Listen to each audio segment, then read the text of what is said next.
Topic for this segment is outdoor pest control, and we're at Washington Tree Service with Jeff Blackner. And Jeff, why don't you introduce yourself and introduce your company and this general topic? You bet. My name is Jeff Blackner. I'm with Washington Tree and Lawn Care. I've been working for them for about 30 plus years. We're in the outdoor spray business. We fertilize lawns, we do pest control, and we've been in business since the late 40s. So you take care of people's houses, maybe schools and businesses, and you take care of the pests that are exterior to the building? Correct. We spray trees and shrubs for insects and disease. We inject them, we spray them over the top. So you'll spray an entire tree? We can spray an entire tree. And would you use something like this truck to do this? The spray truck right here is dedicated to strictly spraying insects and disease, trees and shrubs, and we can go up probably 35 to 50 feet on a good day. What are the pest problems that you're called on to control? Right now, the biggest things we're dealing with is aphids, leaf rollers, spider mites. We have some lawn insects, some chafer beetle, crane fly. We deal with all those type of insects. What about diseases? We do put fungicides in to combat the diseases we have, from apple scab to mildew to in-turf, fusarium, red thread. There's a number of diseases that we address. So you said apple scab, so you're not only doing trees and lawns, but you're doing fruit trees? Correct. We spray the fruit trees, we do backyard fruit. We also have some places where we do some orchards and things like that. But most of our business is residential. We do some commercial, do some farms, that type. So do you do things like yellow jackets? Yeah, we'll take care of yellow jackets, hornets, wasps. Have you had to take care of any murder hornets? Not yet. They're further north. All right. What about, do you have to take care of like rats and moles? Sure. We do bait stations for rodent control. We do have a mole program that we offer a lot of natural repellents that the goal is to push them away. Okay. Can you show us how this truck works? Sure. This truck is what we call a PTO-driven truck. So this truck runs all day. PTO-driven means that PTO engages it. We've got a pump. We've got a couple of reels. And a lot of times we have two-man crews, so one guy can do the backyard, one guy can do the front yard, and we can go through landscapes pretty quick. So in this tank, you'll have water in there, and then you'll mix up the product or products. Correct. In there, maybe more than one. Correct. And you probably may have fertilizer in there? We do. So we do a lot of foliar feed on some of our plants. We use a lot of fish and seaweed. We can put in the tank an insecticide, a fungicide, if we have to, a miticide if we need to. But a lot of our products are soft chemistries and what we call natural. So we do have natural programs that address those concerns as well. And so you'll have the mixture in here, and you could have two guys, two hoses, and they're both spraying at the same time. Correct. All right. What percent of your business, or what percent of the demand is for what I'm going to say green or natural or organic control? Is it half of what you do? Is it 5%? It's probably less than 5% that are strictly natural. Throughout a year, we'll use the majority of our products are natural. So whether it's a traditional program or a natural program, we use a lot of natural insecticides, fungicides to combat the issues that we have. So even if someone's not asking for a green program, you're using natural products, whether it's a regular conventional program or not? Correct. Can you give Depending on the time of year, we rotate them so we don't develop immunity. What do you think, what's some of your biggest insect problems? Aphids, probably the biggest. So what are products you use for aphids? We'll use Ecotrol as our natural chemical. So that's a plant extract. It's rosemary oil. We'll use Evergreen 60-6, which is a pyrethrin. We'll use some Eagle is a fungicide that we use regularly. Is that myclobutadiene? Is Eagle? I believe so, yeah. All right. What are some common herbicides that you would use? We'll use a number of 2,4-D products. There's a number of different varieties. SP3 weighs one. We use glyphosate. There's a number of generic glyphosates that we use. And we'll use some triclopyr on some specific scenarios and blackberries and things like that. But it has to be, there's some restrictions with triclopyr, so we have to be really careful how we address that. It might be a fence row or something like that. How big of a problem are blackberries for you? It's a big problem on the west side. Blackberries are everywhere.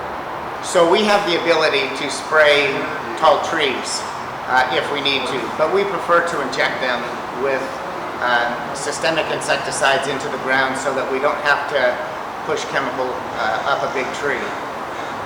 One of the challenges in our areas is street trees, which get aphids and other Liliadelges, those type of insects. And so one thing that we do offer and we do a lot of is we inject them in the mid-winter time frame, and what happens, that systemic beats up the tree through the spring and summer when those insects are present, and we don't have to spray the big 50-foot tree, or in our case we have downtown Tacoma 7,500-foot trees, and so injecting them is a great tool to help us from having to spray. So this is an injector that you might put insecticide in? You Correct. might do something like clothianidin or inotetrain, or what would you use? We would use a Merit product. Imidacloprid? Imidacloprid. So the solution's in here, and you... we measure the tree, we know the diameter, we have calculated what that tree needs in order to control the insects through the summer, and we pump it into the ground around the tree. Okay, and what do you have here? And the other thing that we have is that we do some injections for health of the tree. We have little, it's called a Moget system, and we drill holes around the base of the tree, we inject them with this fertilizer, and it causes the tree to shoot new growth, and we get great help with a tree that might be struggling or might have some challenges, might add some disease pressures that cause it to drop its leaves, and we can come back and inject it in the late May, June time frame when the weather is a little drier. As those new leaves come out, they're dry instead of wet, and we don't have to battle the disease pressures. Jeff, there are people from all over the United States watching this, and one of the things we try and do is educate them about how things up here are different. And something when I came here that struck me is that moss on roofs and moss and grass are severe pest problems. So how frequently are you called on to control moss in grass? So in our lawn program, we treat for moss twice a year. We treat in the fall and we treat in the early spring. Maybe you treat like all the lawns? Like, so this is a problem all over the place. Almost every lawn at some point is going to have moss. And so since moss can't be prevented, and we live in this climate that we have, that it's wet all the time, it is a continual problem. And so we strive to keep the moss out, keep the grass thicker and healthier. Moss and weeds seem to migrate where the grass is the thinnest. Jeff, explain why we have such problems with diseases, certain insects, and why we have crazy things like we have to treat lawn for moss.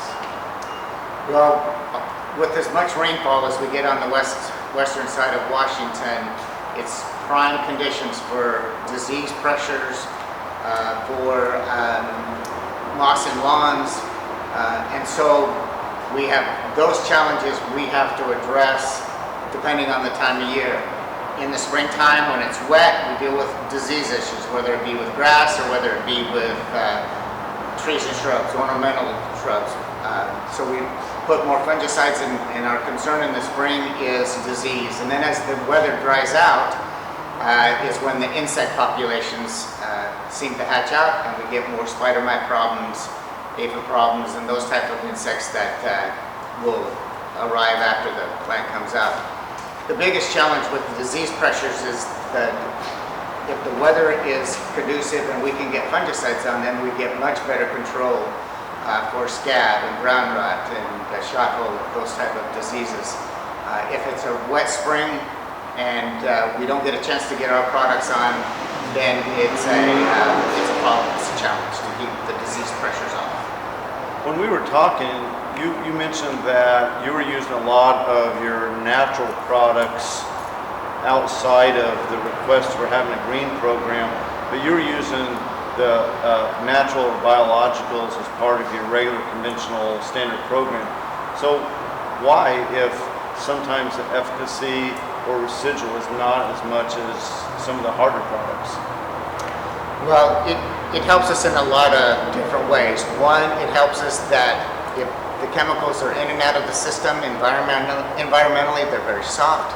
And so it's reassuring to our clients that we don't have products that are just lingering around for a long time. It is also helpful for the neighbors. It's helpful for our customers that have gardens, etc. They're relieved, and it helps them to know that we're using soft chemistry. Even though we may not be anywhere near the garden, it just reassures them that we're using conscious chemicals that help us control the pests in our landscapes. So Jeff, tell us about any trends with pesticide labels. What's trending, or what seems new to you? What's trending with the labels is they're becoming more confined, more targeted, where we would have a broad spectrum label that would cover many pests or diseases. They're becoming more targeted to specific pests and specific challenges. One of the things that we're doing with our trucks is that we have multiple tanks so that we can isolate and do certain mixes for a certain pest, and while the tech is still up, and use a different product that may not be labeled for one pest or one plant, and we can switch and use that. We also have the ability, we have a system to where we can put a chemical in a bottle and it's attached at the gun, and so if we have a specific pest that we want to control and it's not going to spray the whole landscape with that pest, we can attach our bottle and it has that product, it's injected into the spray mix and takes care of the pest in, for example, a weevil problem in a rhodie.